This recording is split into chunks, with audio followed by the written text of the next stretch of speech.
tutandike okulondesa ekyenjawulo ekiriwo kalulu kaffe kalayini. So okubeera kalayini twagala kalulu kabeere kamazima na bwenkanya. Ekyokubiri, kalulu kano kamunju, tetwagala kweyuza nnyo. Kalulu kano kamunju era ffenna tuli baseruganda abooluganda, era omuganda agamba abooluganda bitaawe bikoddagana tebyatika. Kano kalulu si nfanfe. So nja kwebaza kusooka ba candidates abataano beesimbyewo. Already olabira ddala tewali friction between any of them. So nga nze chairman atwala Kampala Central Division, ze kisigadde ku balonzi okusalawo candidate ki we bayagala. But all in all kyenjagala tukume budde, okimanyi ezo ssaawa z'okunoonya kawugo, twagala by ssaawa another 1 hour tujja kubeera tumaze akalulu kano, tetugenda kulwawo. Oli omu ku abo abagamba nti mu butuufu akalulu ndi verdict ya predict ballot papers kuba mu kalulu kaffe mujjukira we naasimbayo luli bwana kalulu kye batiikinga obba nnyo kubanga okwata staffinzi box naye ku kino register weeri abalonzi tubamanyi bagenda kwesimbawo ku mugongo. Ate ku luno saagala kuwulira ekigambo independent. Mbono independent NRM kuki? Either oli NRM oba toli NRM.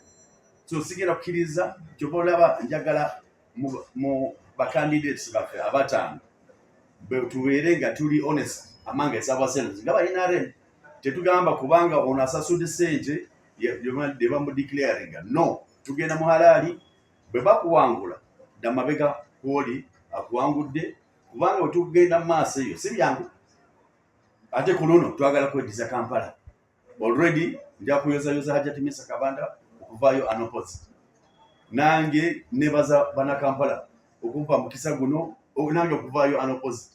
So ekyo kiraga tulina bye tukoze. So ze tulinze main election. Kino kiri minor naye twagala best candidate. Tetunoonya candidate agenda tukwatira falaga. Njagala candidate agenda strikinga tuwangule ebifo. Central in particular tekibangawo omuntu n'avaayo unopposite. Tekibangawo.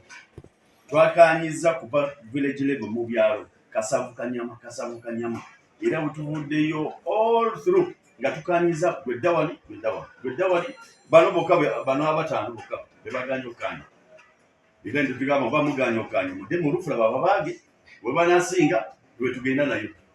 But tubadde tutambula bulungi nnyo, and that's the first thing twasoze tusonyiwagane bannange. Tusonyiwagane, sinze mulungi nnyo nange Uhuru sinze mulungi nnyo naye tusonyiwagane tulabe party yaffe ya NRM yesinga Uhuru manyi. So tulabe party igenda kuwangula ku luno. Era ndowooza olaba ennyonta y'abantu ku luno mindset y'abantu kyuse. Akalulu k'abavubuka 99% NRM si wolokoso bwino. So kikulaga waliwo ekifaananyi ekikyuse NRM ezze ku ntiko. Kubanga mandate yange nga ssentebe wa NRM njagala saagala kuwulira ebiri Sembabuli, saagala kuwulira ebunkenke eri Isingiro. Nze njagala command ndi mu charge ya Kampala Central, tojja kuwulira vurugwe. Because first and foremost buli candidate alina agent we mu parish oba mu kyalo. Tewali friction yonna. Tugenda kulonda muntu we twagala. Period. Kajalibu gyenkuwadde yabavubuka kalulu k'abavubuka.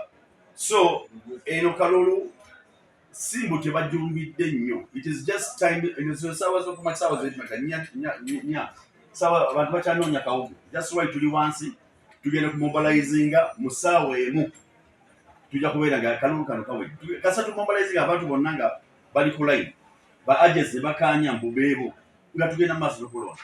omuntu alaba NDF mandate yange izokulaba buli Munnayuganda si wa NRM yekka ne banno ba DP nga bali safe mu Kampala City.